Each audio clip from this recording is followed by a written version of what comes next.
aqui no Brasil, enfim, como é que tem sido essa relação entre essa abordagem, digamos, mais analítica em relação a outra que busca ser mais, talvez, relacional em outras áreas do conhecimento. Se pudesse dar um panorama assim. A abordagem analítica é eminentemente relacional.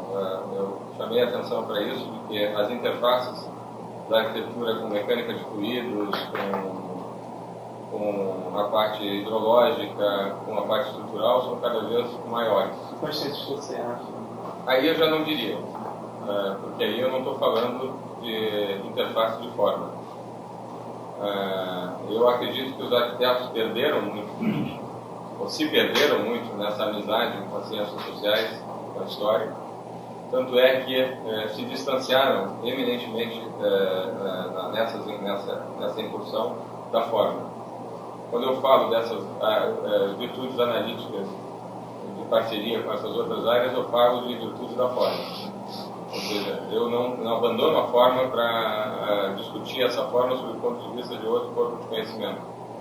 Já na incursão pela área antropológica, pela área sociológica, história principalmente,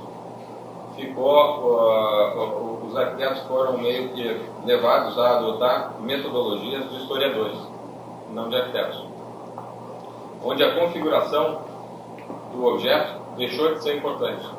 E a referência à origem dele, quem fez, o contexto social, econômico, onde foi feito, passou a ser predominante. Esse distanciamento que foi produzido na pós-graduação brasileira gerou que 70% das 3.000 teses e dissertações produzidas no Brasil nos últimos 10 anos fossem vinculadas em 50 e poucos por cento à história e teoria e outros 20% à gestão espaços, mas ambas sem vínculo direto com a forma. Tudo que eu mostrei para vocês é vínculo direto com a forma. Não que eu não seja capaz de falar sobre outros aspectos que não sejam da forma, mas a base e a forma. Por que eu insisto na base da forma? Porque é a base do meu trabalho. Eu trabalho com a forma, quer seja a forma urbana ou quer seja a forma do edifício. No fim e ao cabo, aquilo que vai ser construído é a forma. E se eu não souber trazer para dentro da forma a minha análise, o meu desempenho, se eu não souber usar a forma também como o elemento generativo das minhas ideias, que eu acabo usando mesmo se eu não tendo consciência, posso estar consciente ou não, eu vou criar uma distância metodológica fundamental. E essa distância que eu chamo a atenção, que é a distância entre a utilização ou não, causada pela utilização ou não, da inteligência visual. Nós estamos, quando desempenhamos a profissão, usando permanentemente a nossa inteligência visual. E quando fazemos análise, não há quem diga o porquê que nós não a utilizemos também. Então, o distanciamento da pós-graduação da inteligência visual ou da forma no Brasil produziu deformações imensas, que eu diria, de distanciamento da profissão da forma. Se nós enxergarmos em retrospectiva a importância da arquitetura brasileira no panorama mundial, há 50 anos atrás e hoje, nós não vamos ter dúvidas que ela foi muito mais importante na época que foi publicado o livro Brasil Builds do que ela é hoje.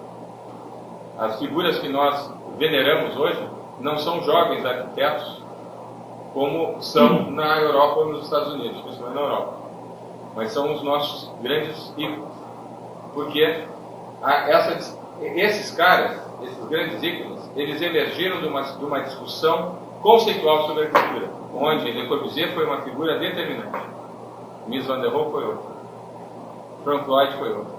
Então, são figuras determinantes que determinaram mutações genéticas na arquitetura. E essas mutações foram feitas por pessoas, não foram feitas por sistema. E foram desenhando que essas mutações foram feitas. Hoje, com o distanciamento da discussão propriamente dita, teórica sobre a arquitetura, da forma, você vai para os encontros e fica discutindo, fulano fez aquilo, fulano fez aquilo outro, aquele detalhezinho ali, que teve origem, não sei aonde e tal, todos são referências que não são diretamente da forma, não há uma análise disciplinada de forma no debate, você acaba se distanciando do projeto e da ponte para o projeto. Então, o que eu advogo é que é necessário a gente investir mais nessa ligação entre projeto e forma, mais do que entre projeto e história. Contexto. Porque sempre o discurso faz parte disso. Você pode ter um discurso voltado para a forma, não é um problema, não é um discurso, é a história mesmo. Porque a história, para ser rigorosa, ela tem que ir a fontes, ela tem que ser rigorosa. Puxa. Não existe bom historiador que não faça isso. Mas se você fizer isso distanciado da forma, você vai penetrar numa base de dados que não é aquela que você está trabalhando. Então, a história da arquitetura, e vai ter um encontro que eu recomendo a todos, se puderem ir, que vão, em Minas Gerais, do dia 4 ao dia 8, em Belo Horizonte, promovido pela UFMG, sobre Alberti. Alberti é um dos ícones, né, da história da arquitetura. E vai ser apresentado um projeto do qual eu faço parte, como convidado, que é coordenado pelos professores Mário Júlio Krieger, que já veio aqui, deu curso aqui em Belém do Pará, alguns anos atrás, e pelo José Pinto Duarte, ambos professores da Universidade Técnica de Lisboa de Coimbra, de um projeto chamado Digital Alberti. Esse projeto ele visa digitalizar as obras do Alberti, mas também utilizá-las como material didático no ensino da arquitetura e do urbanismo. Eu estou orientando, hoje acho que mandei minha carta, já imprimiu lá, eu tenho que mandar. Eu tenho que mandar porque daqui a pouquinho vai passar do horário. Eu tenho que mandar essa carta logo, que é da minha orientanda lá em Portugal, que está fazendo a sua tese sobre cidades portuguesas e criou um modelo computacional para reproduzir as cidades portuguesas construídas entre os séculos XVI e XVIII. Então, você consegue estudar a história utilizando o passado, não é? E vendo o passado utilizando as tecnologias do presente. Eu diria que essa perspectiva que se abre hoje, de você fazer incursões até nos tempos mais remotos da história, usando a tecnologia da informação, é aquilo que se abre como perspectiva, até porque você pode utilizar essas informações de uma maneira muito acessível, porque as bases de dados hoje, através dos bancos de dados, se tornam muito fáceis de você fazer cruzamentos e resgatar informações. Eu acho que não tem muita saída. A tecnologia de informação, ela já faz parte da vida de todo mundo, e principalmente das gerações mais jovens, e nós temos que adaptar as formas de aprendizagem a essas tecnologias.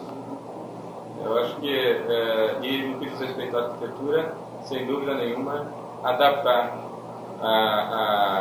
o conhecimento que pode ser obtido através da nossa inteligência visual, fazer com que ele seja parte da pesquisa também.